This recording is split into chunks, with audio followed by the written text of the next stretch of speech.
kadang anak-anak milenial suka keluh kesah nih karena jodohnya belum ketemu. Apa benar keluh kesah kita malah bisa membuat jodoh itu sendiri menjauh? Orang yang suka mengeluh itu bisa menjauhkan jodoh nggak ya? Iya. Orang yang mengeluh pertanda dia kurang bersyukur, memperlihatkan kekurangannya, memperlihatkan ketidaksiapannya. Orang capek dengan keluhan sebenarnya. 3 hal yang harus dilakukan: ikhtiar, doa, tawakal. Faida azamta fatawakal. Banyak yang penasaran nih, apakah kita nanti akan dipertemukan lagi dengan anak kita yang sudah meninggal, terutama bagi memasuki usia yang balik di akhirat nanti. Mohon penjelasannya Ustaz. Baik. Silakan. Mohon maaf, yang meninggalnya udah dewasa, ketahuilah mereka itu menyambut orang tuanya di kelak di hari kemudian. Ternyata anak yang sudah berjalan lebih dahulu daripada orang tuanya, itu peluang buat anak itu masuk surga. Orang-orang yang beriman kepada Allah dan anak cucunya yang bergabung di dalam keimanan, mengikuti keimanan orang tuanya, alhaqnahum, maka Allah akan mempertemukan mereka. Ada kezaliman-kezaliman ternyata yang membuat seorang ayah bisa divonis durhaka terhadap anaknya. Maka yang pertama, nafkahilah ibunya sang anak atau sang istri itu dengan nafkah yang... Ustadz Maulana, nggak sampai hati ya. Banyak yang menjadi korban pembulian sampai akhirnya meninggal dunia. Jadi seperti apa pandangan dalam Islam jika kita membuli teman sampai meninggal dunia? Mohon penjelasannya Ustadz Maulana, silahkan. Aduh ya Allah, astagfirullahaladzim. Haram melakukan 3 perkara kepada seseorang. Haram hukumnya. Tidak boleh menyakiti, tidak boleh melukai, dan tidak boleh mengambil haknya. Ketika seseorang itu dibullying, dia diam, malaikat berada di sebelahnya. Turun malaikat dari atas, dari langit, ya Allah subhanahu wa ta'ala turun di sebelahnya. Ketika ada di sebelah tersebut, siap-siap nih, kalau misalkan orang ini berdoa, angkat tangan, dikabulkan doanya.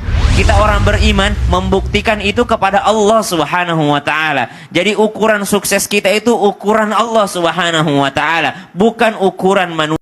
Kita sebagai umat muslim tentunya panutan kita adalah Nabi Muhammad SAW. Rasulullah kan dikenal sebagai manusia mulia. Ya. Tapi apakah sifat-sifat Rasulullah itu ada tercantum di dalam Al-Quran? Mohon penjelasannya Ustaz Maulana, silahkan.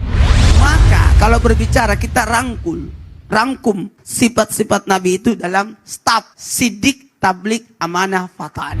Tidak ada contoh yang paling baik kecuali Nabi Muhammad SAW. Kenapa? Nabi yang istimewa dan semuanya dilakukan oleh Nabi Muhammad SAW. Kenapa? Bentuk cinta kepada umatnya, tidak melihat mereka siapapun. Yang dilihat apa? Takwanya kepada Allah subhanahu wa ta'ala. Masya Allah. Maka bertemanlah kita dengan orang-orang yang senantiasa tujuannya yaitu kepada ridho Allah subhanahu wa ta'ala. Maka inilah teman-teman yang baik yang insya Allah dengan seperti itu kita bisa mencontoh baginda Nabi sallallahu alaihi wasallam. Allahu ta'ala. Tapi nih Ustaz Bani, di alam kubur itu katanya penghubung, alam barzah ya, penghubung antara dunia dan akhirat. Tapi ketika kita di alam kubur, bisa nggak kita bertemu dengan manusia-manusia lain yang telah meninggal juga? Mohon penjelasannya Ustaz Bani, silahkan. Orang-orang ketika datang malakul maut menjemput ajalnya, dia mengatakan, Rabbirji'un, ya Allah kembalikan aku hidup lagi. Untuk apa? La'alli a'malu salihan fima taraktu. Mudah-mudahan saya bisa melakukan amal soleh yang kemarin tidak sempat saya lakukan. Bahwa cara bertanyanya itu menggelegar. Jadi bikin kaget. Apa yang muncul dari kegagetan kita, itu yang tercatat. Jadi apa terbiasa yang kau ucapkan, itu yang muncul. Kita yang masih hidup dikasih peringatan. Kita yang masih hidup masih diingatkan. Kita yang masih hidup masih diberi kesempatan oleh Allah subhanahu wa ta'ala. Hingga nanti tiba saatnya nyawa sudah berada di kerongkongan, lalu kita tidak bisa lagi kembali kepada Allah subhanahu wa ta'ala.